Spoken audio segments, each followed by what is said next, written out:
Boldwood presents Finding Hope at Lighthouse Cove, written by Jessica Redland and read by Lucy Brownhill. The moral right of the author has been asserted. This performance is owned by Boldwood. Finding Hope at Lighthouse Cove. Welcome to Whitsborough Bay, Book 3, by Jessica Redland. Chapter 1. Lee, are you ready yet? Gary shouted up the stairs. I thought we were meeting them at 7. I glanced towards the digital alarm clock. 18:28. Still 12 minutes till we needed to leave. I took a deep, calming breath, then called, Just a few more minutes. We won't be late, I promise. Squirting another mist of hairspray on my loose auburn curls, I blew a few flecks of makeup off my new teal dress, then pulled on a pair of black, strappy, sparkly shoes. Grabbing a black pashmina and clutch bag off the bed, I took a quick glance in the full-length mirror on the wall. Not bad. Perhaps a little overdressed for a meal at the Bombay Palace with my sister and her fiancé, but surely Gary would be impressed with the effort. Especially as the dress was his favourite colour on me. Maybe he'd even pay me a compliment. I shook my head at my reflection. I wouldn't get my hopes up on that one. I'd be lucky if he managed the ultimate cop-out non-compliment of, "You look nice." I paused at the top of the stairs and gazed down at my husband tapping something into his phone, a deep frown creasing his brow. Even in a mood, he was still irresistible with his dark hair, dark eyes and tall, athletic build. I'm ready, I called, preparing myself to do a little twirl so he could appreciate the tightness of the bodice clinging to all the right places. A daring move for someone who normally wore long skirts and maxi dresses. But he barely managed a cursory glance as he pocketed his phone. About time too, he said. I'll get the car started, can you lock up? Without waiting for an answer, he went outside. I reached for the banister and clung onto it as I took a few deep, shaky breaths and willed myself not to cry. It was fine. Timekeeping stressed him out, and even though we weren't actually late, he was understandably tired and irritable. He'd been working long hours with the surgery expansion recently and seemed to be permanently on edge. He'd likely skipped lunch again, so he was bound to relax when we ate. "Would you like me to drive back tonight so you can have a drink?" I asked as Gary backed his Lexus off the drive. I reached across to give his thigh a gentle stroke, but withdrew my hand when I felt him tense under my touch. I'm fine, thanks. We'll stick to the rule. Okay. Gary's rule was that if it's your family or your friends, you drink and the other drives. I rarely drink, so was happy to be the designated driver most of the time, but Gary refused to deviate. I stared out of the window as he drove along Abbey Drive, then guided the car out of the small new-build housing estate where we'd lived for the past 6 years. Glancing across at his tight jaw as we joined the main road into Whitsborough Bay, he certainly looked like a man who could do with a relaxing drink. Perhaps I'd have one more try at breaking the rule. "Are you sure? You know I'm never bothered about drinking when we're eating." We stopped at the traffic lights, but Gary still didn't look at me. His hands tightly gripped the steering wheel. "I've already said I'm fine. She's your sister, so I'm the driver. Can we just drop it, Lee, please?" "Okay, sorry." I turned to look out of the window again, blinking back tears. He'd come round when he saw Jess and Lee. He loved their company, even if he didn't seem to love mine at the moment. "I have exciting news," Jess announced when we placed our food orders. "Bay brides called earlier, and the bridesmaid dresses are ready early. They'll be in on Wednesday, so I've made an appointment for a fitting a week tomorrow at 2. Are you free?" I grinned at my younger sister, a shorter, slimmer version of myself. "How exciting!" "We don't have any plans for next Saturday, do we?" I asked, turning to face Gary. "Oh, I don't know about you, but I'll be going into the surgery. I frowned. I thought you were going in tomorrow. I'm doing both. Maybe the one after too. It was on the tip of my tongue to say, but we always spend weekends together. But what was the point? I had two choices. Confront Gary and spoil the whole evening, or ignore him and focus on my little sister's news. Forcing a bright smile, I said, "Two's perfect. Can Izzy and Megan make it?" The wedding was less than 3 months away on the first Saturday in August. I was chief bridesmaid, supported by Jess's best friend, Izzy, and Izzy's 4-year-old daughter, Megan. Jess nodded. I texted Izzy earlier. They've got no plans. Brilliant. Do you know when your dress will be ready? 4 weeks later. I managed to order a bigger size just in time, and I'm desperately hoping it will still fit on the day. I frowned. Why would you need a bigger size? You haven't put on weight, have you? Jess and Lee exchanged big grins. She hasn't, Lee said. Well, not yet anyway. I gasped as realisation hit. Oh my goodness, are you saying? We had our 12-week scan this afternoon, and everything's looking good. In fact, it's looking doubly good. I gasped again and clapped my hand over my mouth. Twins? Jess nodded and I let out a little squeal as I leapt up and dashed round the table to hug them both. Congratulations, you two, Gary said. Wow, twins! 2 kids! That's some news. He stood up, shook Lee's hand and kissed Jess on the cheek. I can't believe it. I sat down again. My baby sister's having her own babies, which means I'm going to be an auntie. I'm so excited for you both. Twins! That's so amazing. And that's cause for celebration. I signalled a waiter and ordered a round of drinks, including a very large glass of wine for myself. Then giggled as I added, "Make that 2. 1 per baby." I think they'll make brilliant parents, I said. Oopsie. Gary took my arm to steady me as I stumbled out of the car a few hours later. Those babies will be so loved and so spoiled and so loved. You said loved twice. Gary unlocked the front door and stepped aside to let me in. Did I? You sure? I carefully navigated the doorstep, clinging onto the frame for safety. Would you like a nightcap? No, and I don't think you need one either. It's late and I'd like my bed. I think that's where you should be heading too, after a pint of water. You're going to take me to bed? Wow. First time in, don't know how long. Months. Lots of them.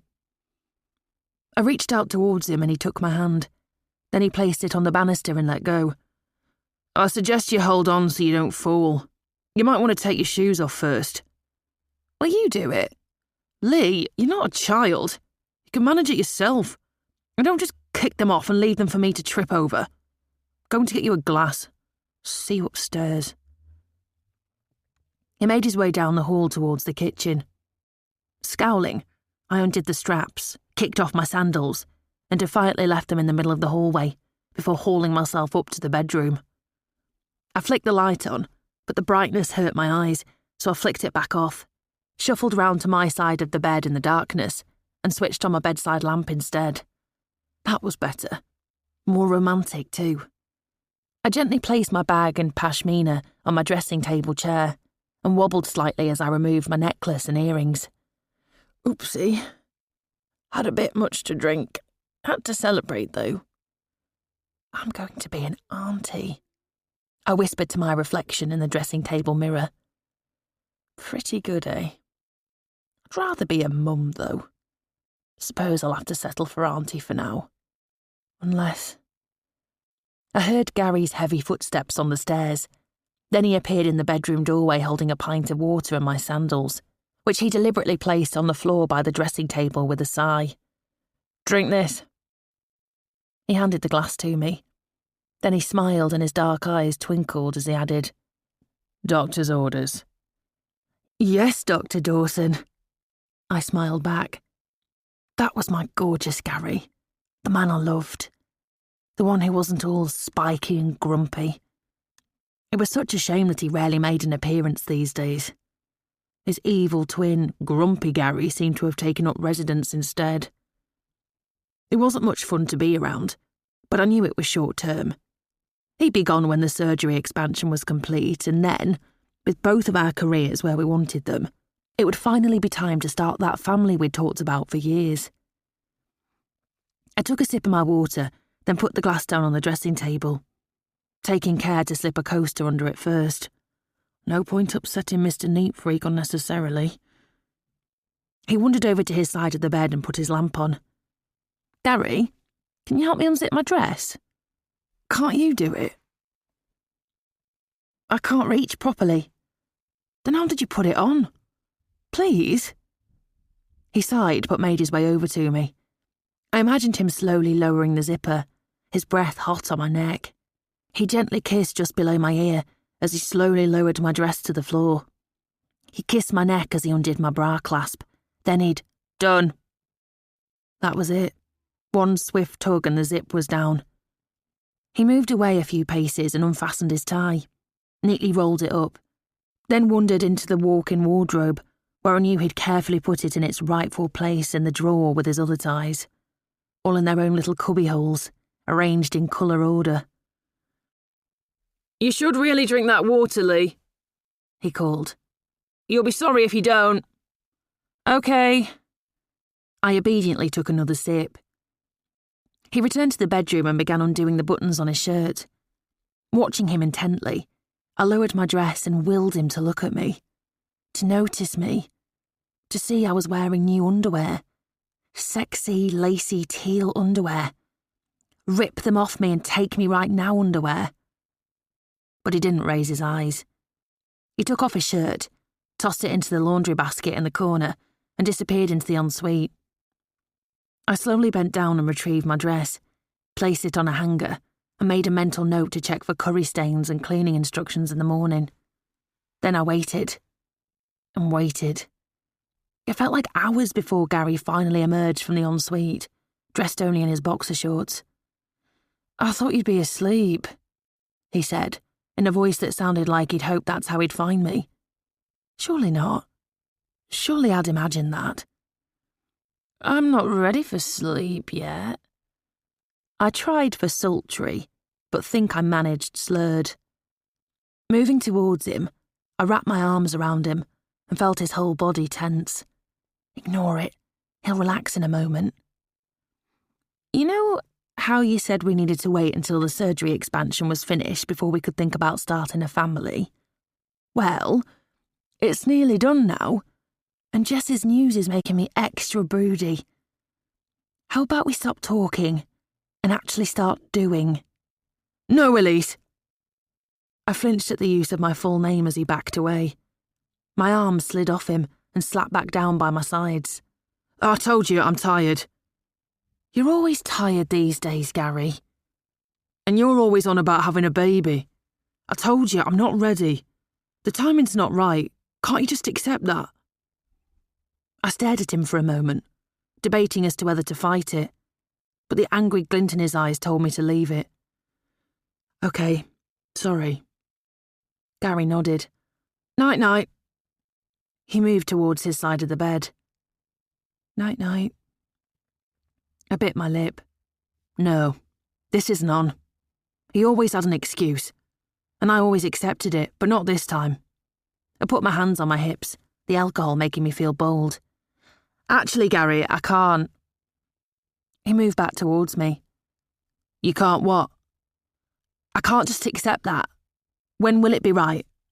You never seem to want to talk about it. I want a baby. I want to be a mum like our Jess. You know that. She's 6 years younger than me and she's already pregnant. And I've been married for nearly 12 years. It's not fair." Gary folded his arms and shook his head. "Do you know how childish that sounds?"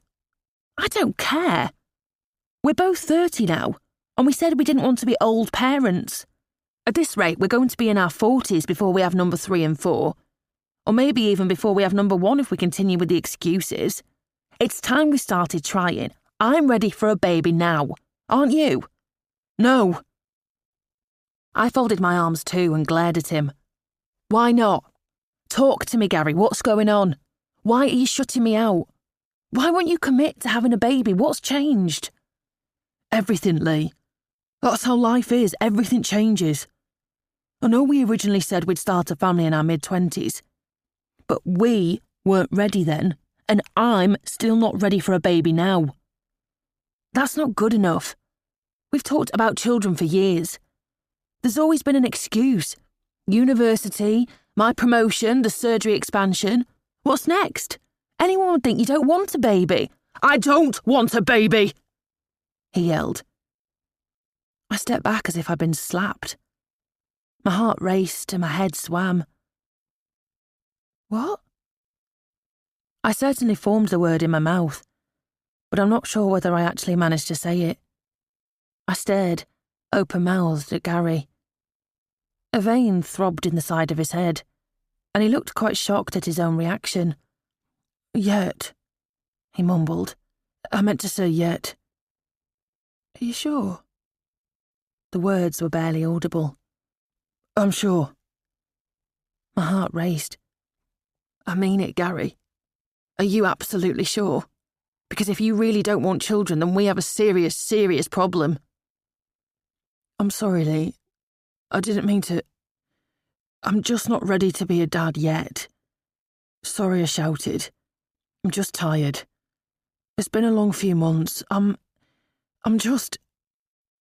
It's okay. I reached for him and held him. He felt rigid in my arms for a moment. Then he relaxed and his arms tightened round me. Thank goodness for that. I'm sorry I pushed. I stroked his hair and breathed in the scent of toothpaste, hair gel and CK1. The smell of Gary. The smell I loved. I kissed his neck very gently, then started to trace little kisses round towards his throat. Lee, he whispered. What are you doing? Shh, just relax and enjoy. I kissed back towards his ear, then nibbled on it slightly. Something he'd always loved. Lee, He tensed again. I ran my left hand down his back, my nails scratching him slightly. He gasped. We don't have to try for a baby tonight, I whispered. I just want you. My fingers reached the elastic of his boxers, and I slipped my hand inside, then edged it slowly round to the front. No, stop! Gary stepped back so quickly that he collided with the wall. I can't do this, Lee. Was that fear in his eyes? My heart pounded so fast that I felt sick. Can't do what? What's going on? I mean tonight. I can't. I've already told you I'm tired. I'm sorry, do you mind? I studied his face. He looked terrified, and I was too afraid to explore why. It's fine, I lied. I understand. Bit tired myself. Drank too much, as you know. Think I'll just brush my teeth and go to bed. And drink that pint of water, of course.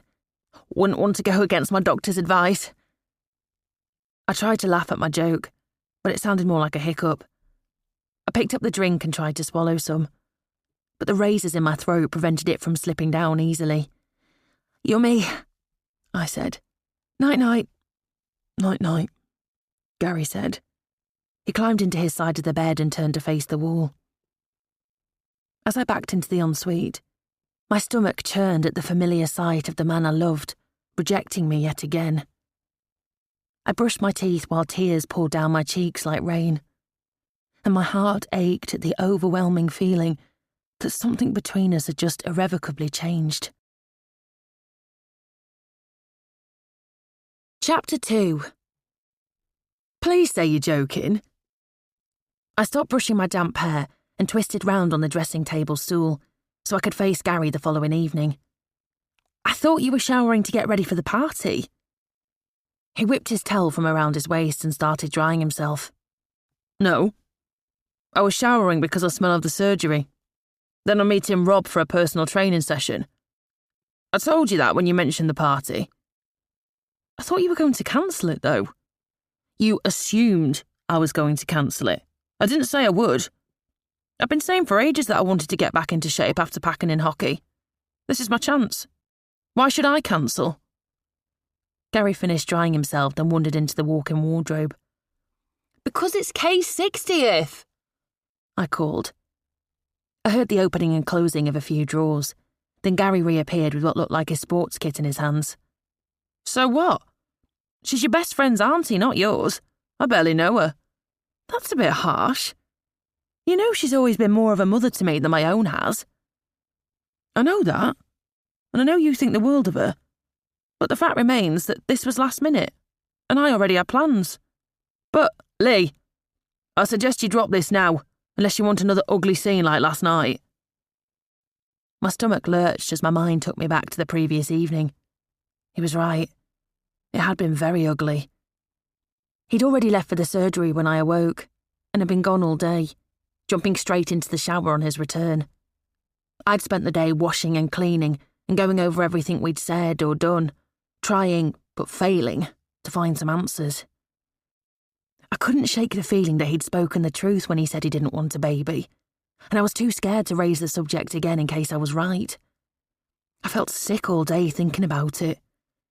Granted, I'd also had a bit of a hangover, but the uneasy feeling in my stomach was definitely Gary-induced, rather than alcohol-induced.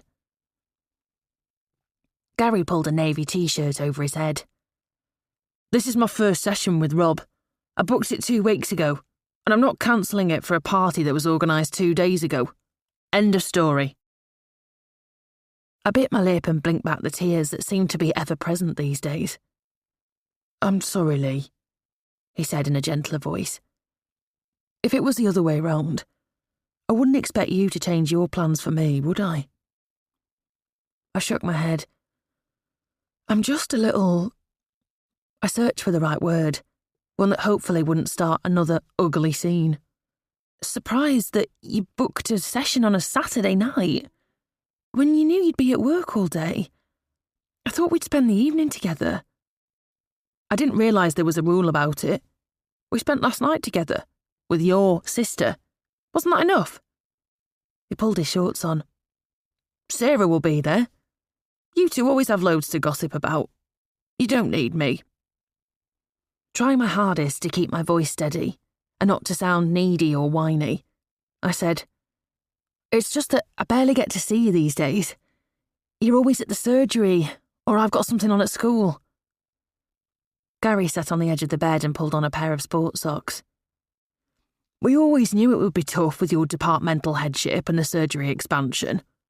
But we both wanted good careers and to be financially stable, didn't we? We knew this would happen. We knew it meant sacrifices, and one of those is time spent together. This just proves how wrong the timing would be to have a baby, though, doesn't it? I couldn't agree with him, but I certainly couldn't challenge him on it without another ugly scene.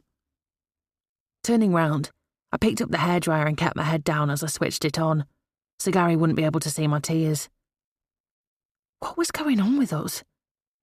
Our days used to be packed with laughter, but now it was all tension and, more recently, tears.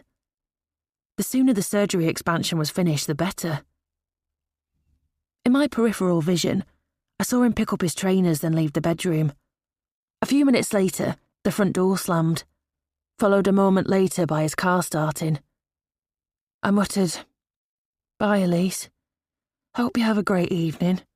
I love you. The function room above Minty's, my favourite bar at the top of town, was packed. There was no sign of my best friend since primary school, Sarah, or her boyfriend, Nick. Thankfully, there was no sign of Claire either, Sarah's close friend from university, and my nemesis. Sarah's parents, Sandra and Chris, waved at me from the far side of the room, but were engrossed in a conversation with Kay's best friend and travel companion, Linda. Kay and Linda had just returned from 6 months travelling around the world. Kay spotted me and also waved, but she was chatting to a man I didn't recognise. Normally at ease in a group of strangers, a typical scenario for a teacher, I suddenly felt very lost and alone without Gary by my side. The beads on my clutch bag dug into my palm. but I couldn't seem to release my grip. Each burst of laughter made me jump, my head thumped, and I still felt sick. Either this was the worst hangover ever, or I was coming down with something. Placing the gift bag containing Kay's birthday present by my feet, I hesitated as to what to do next. Go to the bar, hide in a darkened corner, or make a speedy exit. Snuggling up under the duvet in an empty house seemed very appealing, compared to mingling with strangers and pretending I hadn't just experienced 24 hours of hell, courtesy of my increasingly distant husband. "Thank God you're here," said a voice behind me. "I don't know about you, but I don't recognise anyone." I turned around to face a tall man with big brown eyes, slightly spiky, sandy-coloured hair, and a cheeky, dimpled smile. "Stevie, I didn't realise you knew Kay." "I don't." He kissed me on the cheek. "Nick invited me. I usually go out for a few beers with Rob on a Saturday, but he ditched me tonight because he's got a personal training session with Gary. That's both of us ditched then." Rob had been Stevie's best mate since school, but had left the area to go to university in Bristol, where he'd stayed, only moving back to Whitsborough a year ago following a relationship breakup. "You look stunning, by the way." Stevie smiled, dimples flashing. "Or is that an inappropriate thing to say to another man's wife?" I could have hugged him, but instead I kept my hands occupied smoothing down the front of my new dress. A pretty cream maxi dress with flowers and butterflies across the hem and the bodice that Gary hadn't noticed before storming out of the house earlier. So much for thinking he might pay more attention to me if I splashed out on some new dresses and underwear. "Not sure, but you've just made my day, and I'm very happy to hear it, especially as the husband in question never seems to notice himself these days." I bit my lip. Perhaps I'd shared too much. Oh well, it was what I felt, so why make out that everything was perfect when it wasn't? I couldn't bear lies, even if they were only white ones. They had a way of catching up with people. Stevie was really Sarah's friend rather than mine. I'd only met him a couple of months ago, although I'd warmed to him instantly, and after a few more evenings in his company, I'd felt like I'd known him for years. I could trust him. "I'm sorry to hear that." Stevie's eyes fixed on mine. "Can I be even more inappropriate and offer to buy you a drink?" "Best offer I've had all day, although I'm driving, so I'm afraid you won't be able to get me drunk and take advantage." "Shame. I thought it might be my lucky night." I laughed and linked Stevie's arm as we headed for the bar. Sod Gary. He wasn't going to ruin my night as well as my day, although the headache and churning stomach might ruin it instead. The warmth and noise in the function room weren't helping at all. A few minutes later, Stevie and I managed to grab a recently vacated table near an open window. I closed my eyes for a moment and breathed deeply, grateful for the cool breeze whispering round me. "I was surprised when Rob said he was doing PT with Gary," Stevie said. "I thought he'd have been here with you." Shaking my head, I sighed. "You and me both. But it would appear that a day at work and an evening of pumping iron, or whatever it is they're doing, is infinitely more desirable than spending time with me." Stevie grimaced. "I don't want to pry, but if you need to talk." I took a sip of my tonic water. "Thank you. There's really not much to talk about. Boy meets girl at 14, gets engaged at 16, and married at 18. He becomes a GP, she becomes a head of department, and they're meant to live happily ever after with 3 or 4 children. Except boy seems to find every excuse under the sun, moon and stars not to start a family. And girl wonders if the problem is that he doesn't want to be with her anymore. But she's too chicken to ask because she's terrified of the thought of life without him." Stevie's eyes widened, and he gently touched my shaking hand. "That sounds like a lot of things to talk about. I'm listening if you want to." I blinked away my tears yet again. "Maybe not tonight. My sister announced last night that she's expecting twins, and while I'm thrilled for her, I'm feeling a little delicate about my own situation.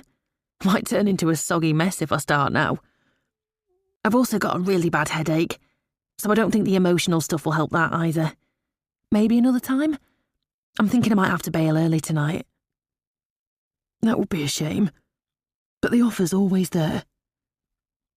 His eyes seemed so full of sympathy, such a contrast to the anger in Gary's eyes. He held my gaze as he took a sip on his pint. I have something to tell you that should cheer you up. It's not about babies, is it? No. Then yes, please. I could use some happy, non-baby related news right now. I was chatting to one of my neighbours, Lorraine, last week. Her son's got ADHD. He was doing well in primary school, but started senior school this year and got no support. He changed schools this term and has come on leaps and bounds, thanks to something called the EGO programme that a certain head of department designed. He grinned at me. I felt my cheeks flush at the compliment. You must be talking about Brandon. Brandon, that's it. I couldn't for the life of me remember his name. As soon as she realised that I knew you, she couldn't give enough praise. I was nearly late for the dentist. That has cheered me up, I said, smiling. Thank you. I mean the praise, by the way. Not the being late for the dentist. Stevie smiled back. Tell me more about this EGO programme. You sure I won't bore you by talking about school? Of course not. I'm intrigued. I took another sip of my drink. OK, you asked for it. You must stop me if I go on for too long, because I get pretty passionate about this. EGO stands for Everyone Gets an Opportunity, and it's all about making drama accessible to all students, regardless of ability. I'd created it when I became head of English and drama at Cayley School 3 years ago. Roles on regular school productions were still fulfilled through auditions, selecting the best students. But the EGO programme ran alongside this. Pupils who were shy, had learning difficulties, or weren't naturally gifted at drama were encouraged to participate in shorter performances, mentored by the stronger students. It wasn't about building up to a grand performance in front of parents. It was simply about inclusion and confidence building. Running this alongside regular productions meant doubling my after-school commitments. But the rewards for the students and the school had been invaluable. I'd known it would mean another delay to starting a family, but as I'd vacuumed that morning while Gary was at the surgery, I'd started to wonder if that had been the only sacrifice. Had I failed to give Gary enough attention? And was his lack of attention towards me the resulting payback for that? Had I brought it on myself? That all sounds amazing, Stevie said when I'd finished explaining. You obviously love your job. I do love my job, but that's mainly because I love children. Which takes us back to the predicament with Gary.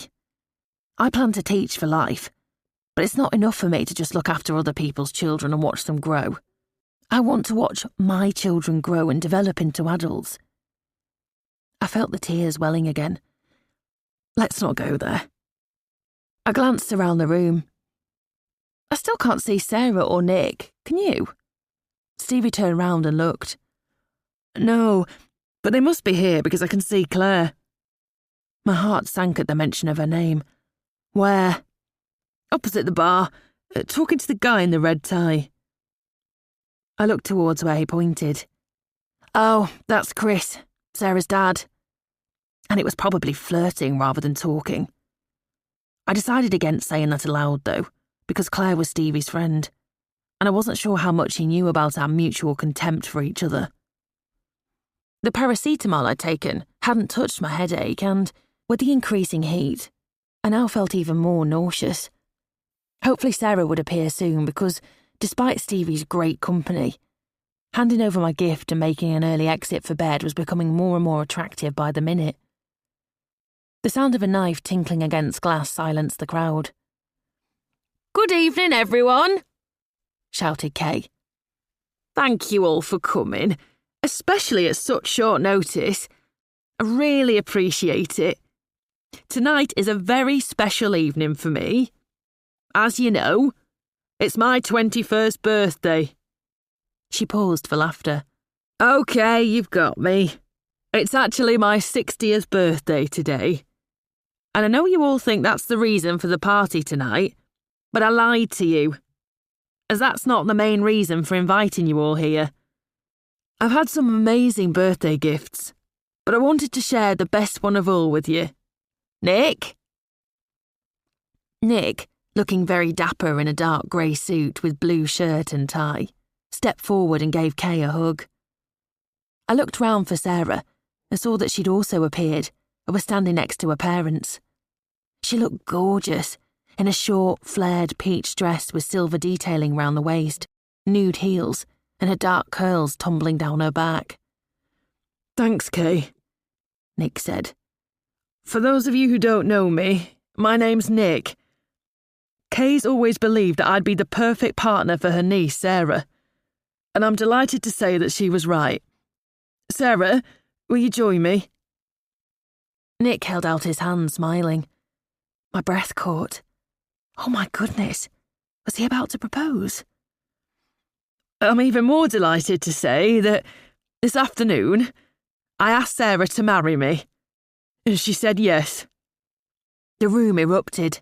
I leapt to my feet and turned to Stevie as I applauded the amazing news. "Did you know?" He shook his head. "No. You?"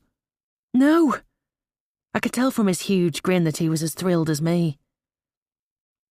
The cheering and applause finally died down. "The bar staff are making their way round the room with glasses of champagne," Nick said. "Once everyone has one, I'd like to propose a toast." Stevie took 2 glasses from a passing waitress and handed one to me. "How did he propose?"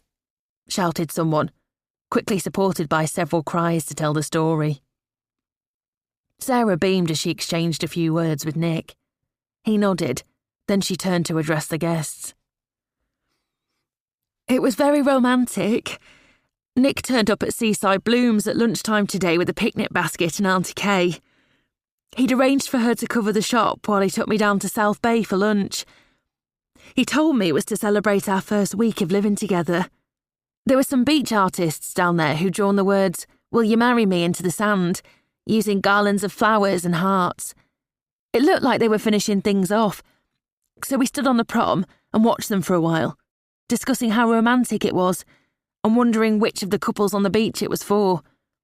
They were doing something at the top of the message, and it was only when they moved away that I saw that—" Sarah's voice cracked.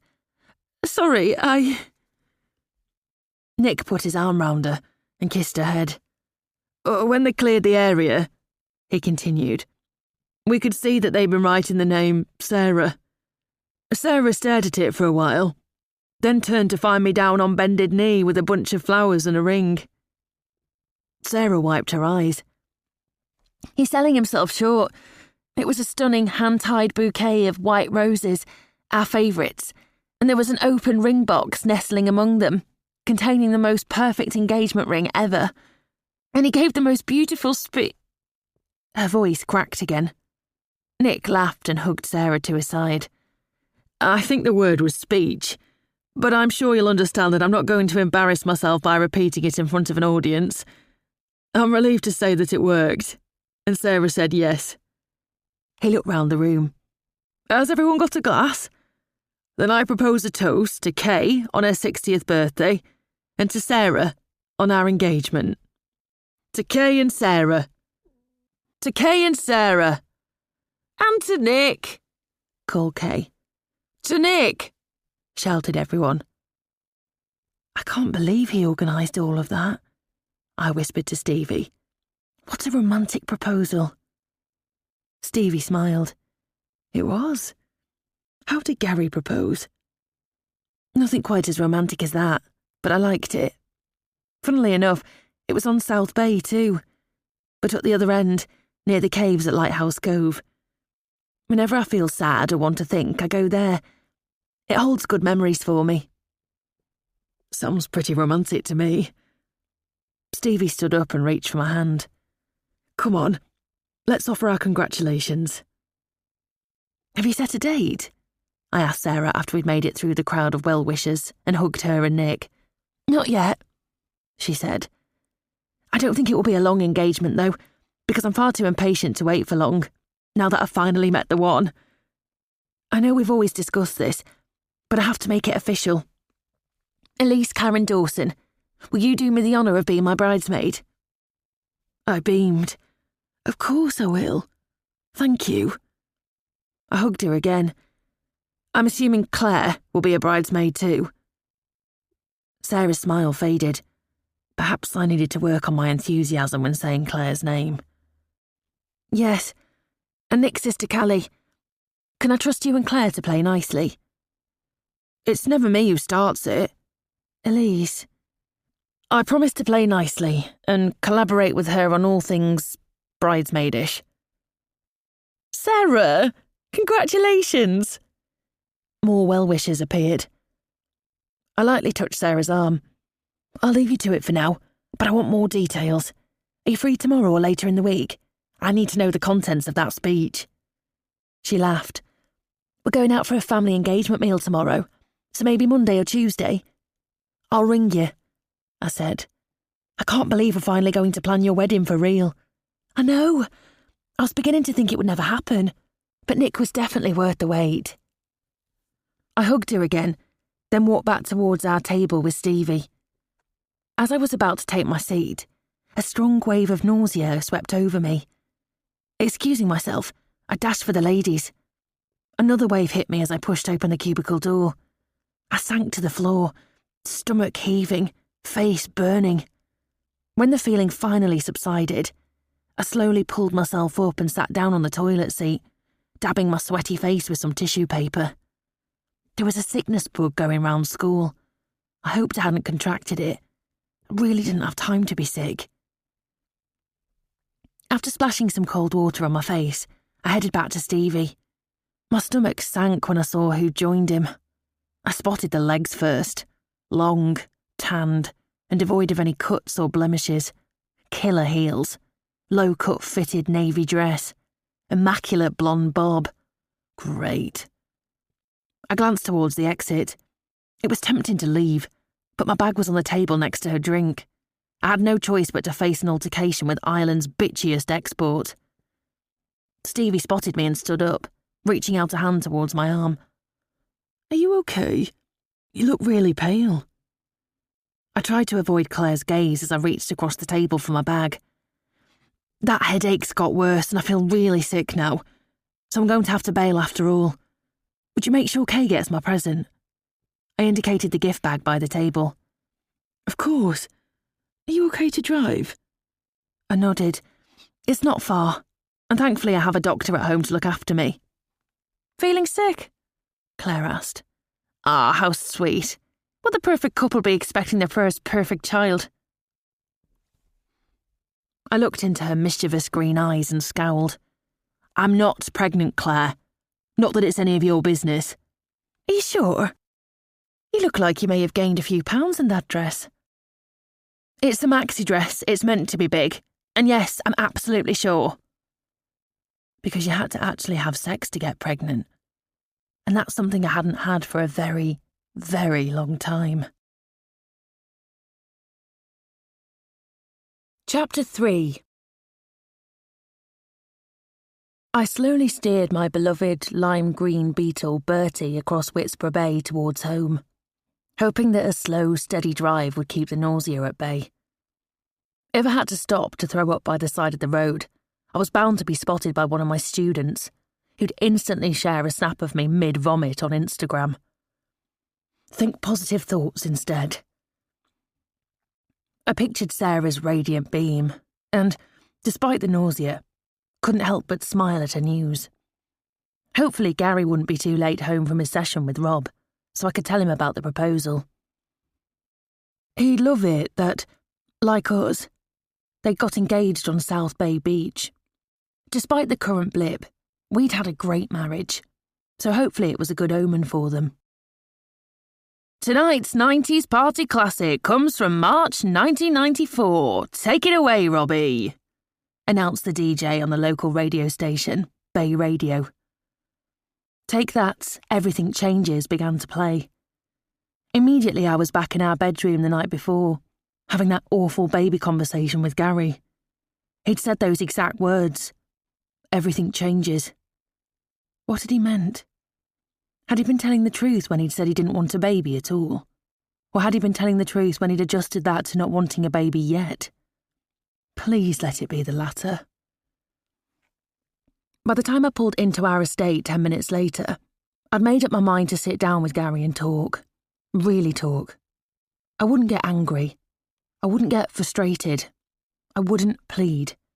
I'd listen to what he had to say, and if he wanted to wait a couple more years before starting a family, I'd respect and accept his decision. Babies were hard work, so the timing had to be absolutely right for both parents. He'd been right last night when he said I was being childish by moaning that my younger sister was pregnant before me. Had I really voiced that? No wonder he'd been angry with me. Well, we'd have no more anger, and we'd have no more distance. We needed to spend some quality time together, just the two of us. Lately, we always seemed to be out with friends or family. The last few times we'd been out alone, we'd bumped into Stevie and Rob, and had ended up spending the evening in their company instead. They were great fun, but Gary and I really needed some alone time to bring the romance and passion back into our relationship. If I needed to pare back my extracurricular responsibilities at school to do that, then so be it. The EGO programme meant a lot to me, but my husband, my marriage, and my future family meant a heck of a lot more. A little time and attention, and we'd be back on track. However, if Gary had changed his mind and didn't want a baby at all, oh my goodness, I couldn't bear to think about that possibility. As I rounded the corner onto Abbey Drive, relief flowed through me to see the Lexus back on the drive. Having a doctor for a husband certainly had its advantages when illness called. Gary, I'm home, I called, kicking off my ballet pumps and placing them, my bag, and my jacket on the bottom stair. Met with silence, I headed for the large kitchen/diner at the back of the house to get myself a glass of water and to see if Gary was in there. It was deserted. The distinctive smell of pepperoni pizza hung in the air, making me gag. It wasn't the nicest smell at the best of times, but for a vegetarian with a churning stomach. Glancing at the clock above the sink, I frowned. It couldn't have been a very long training session if he'd had time to heat up a pizza and eat it too. I opened a cupboard and took out a glass. Hang on a minute. My heart thumped faster and my stomach knotted as I slowly turned round to look at the dining table again. 2 plates, 2 wine glasses, and he knew I wasn't going to be back until late. No, Gary, please. I'd have assumed that Rob had come back for pizza if it wasn't for one more item on the table. Candles.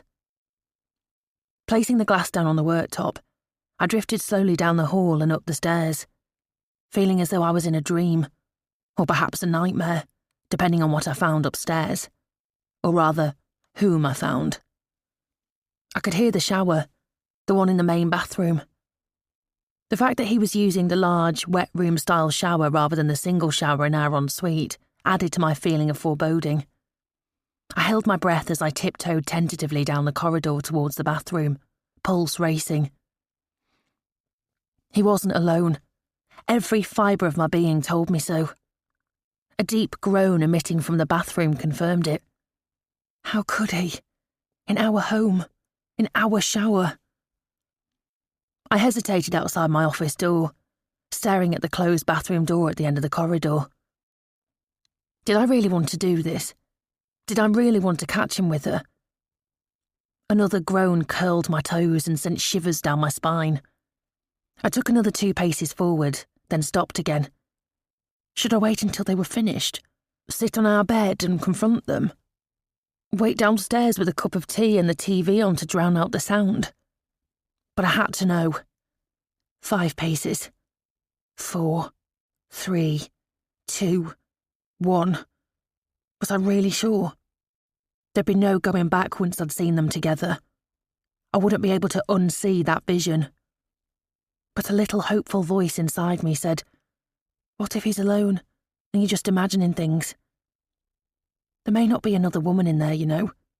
He loves you. I hoped beyond hope that the little voice was right.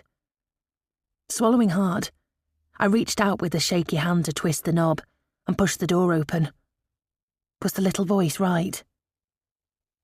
The little voice was right. There wasn't another woman in there. My feet felt like they were encased in cement, and my arms felt like lead weights hanging by my sides, threatening to pull me to the ground. "Run," screamed the voice in my head, but my body wouldn't obey. It was Rob who saw me first. "Shit, Elise!" He let go of my husband. Gary turned round. His eyes widened and his jaw dropped, but he didn't say a word. What could he say? "I thought you'd be out till late," or "It's not what it looks like," or "Hi, honey. Do you want to pass us both a towel? Then how about we have a nice cup of tea and a chat about it?" The water continued to cascade, filling the room with steam. Nobody moved. Nobody spoke. It seemed as though time had stopped. My gaze flicked from Gary to Rob to Gary again. Rob closed his eyes and hung his head. Gary slowly reached behind him and shut off the water with one hand, while tugging his left earlobe with the other. Still nobody spoke. Nobody moved. It was as though the silence and stillness were a protective cloak, keeping us from facing what was happening. Don't move and don't speak, and we can pretend it's a dream. But it wasn't a dream. It was my worst nightmare, and I had to get out. "Elise, Gary started. I shook my head, then turned and fled. Stumbling along the corridor and down the stairs, I grabbed my jacket and bag from the bottom step and shoved my feet back into my ballet pumps. My hands shook so much that I dropped my bag twice before I was able to fish the car keys out of it. Reversing Bertie off the drive with a screech and turning to face down Abbey Drive, I glanced in my rearview mirror to see the front door burst open and Gary dive out with a towel round his waist. He ran across the front lawn, shouting my name, but I pressed my foot harder onto the accelerator and turned up the volume on the radio to obliterate his cries. I pulled out of the estate and sped towards town. My arms shook, jerking the steering wheel, then my legs followed suit. My head pounded, my heart thumped and my stomach churned. A film of sweat covered my body, and my mouth filled with saliva as I drove along the seafront. Oh shit. This time, I knew without a shadow of a doubt that I was going to be sick. I swallowed several times on the bile rising in my throat, knowing I had to find somewhere to stop. But this was absolutely not the place. Locals brushed shoulders with early season tourists enjoying fish and chips, ice creams and donuts. There was no way I could stop and vomit somewhere so public. Grateful that the traffic lights were on green, I took deep breaths as I sped along the seafront, over the swing bridge, and into the car park at Lighthouse Cove, unclicking the seatbelt as I did so. Without switching the engine off, I dived out of Bertie in the nick of time. An elderly woman perched on the wall of the car park with a yappy Yorkshire Terrier under her arm, stared at me then dashed across the road, muttering something about me being a disgusting little bitch. How very charitable of her. What if I'd been really ill and was on the verge of collapse? My stomach heaved and I vomited again. Wiping my mouth with the back of my shaking hand, I waited a few moments to make sure there wasn't going to be thirds, then slowly clambered back into Bertie, slumping back in the driver's seat, still shaking. A few minutes later, I reached forward and rummaged in the glove compartment until my hand wrapped round a packet of mints. I sucked on one while I slumped back in my seat again, with my jacket draped across my shoulders, staring at the pink sky gradually fading into darkness, listening to the radio on low volume. The car park I'd pulled into was the closest one to the patch of beach near the caves where Gary had proposed, where I liked to come and think. Ironically, at a time when I needed to do some really serious thinking, my mind was completely blank. The scene in the shower had been so shocking and unexpected that my brain couldn't even begin to make sense of it. Had that really been my husband in the shower with another man? With Rob? I shook my head and closed my eyes, then swiftly opened them when all I could see was the two of them, hands all over each other. I shuddered. Sometime later, a flash from my open handbag on the passenger seat drew my attention. It was my phone, which had flicked to silent at the party when Kay stood up to speak. 6 missed calls and 5 text messages, all from Gary. He'd obviously been in panic mode, as they'd all been sent within half an hour. Sighing, I scrolled through the texts. From Gary. Where are you? Please call me. From Gary. Are you okay? Please call me. From Gary. Lee, I'm so sorry. Never meant this to happen. From Gary. Can we talk? Please come home so we can talk. Rob's gone. From Gary. I'm worried about you. I get that you may not want to talk yet, but please let me know you're safe. Kiss, kiss. I didn't want to listen to his voice, so ignored the voicemail messages. I couldn't bring myself to text him either. Instead, I dropped the phone back in my bag and stared out into the darkness again. Was that it? Was it the end for us? Nearly 16 years together, and my husband was... What was he? Gay? Bi? Confused?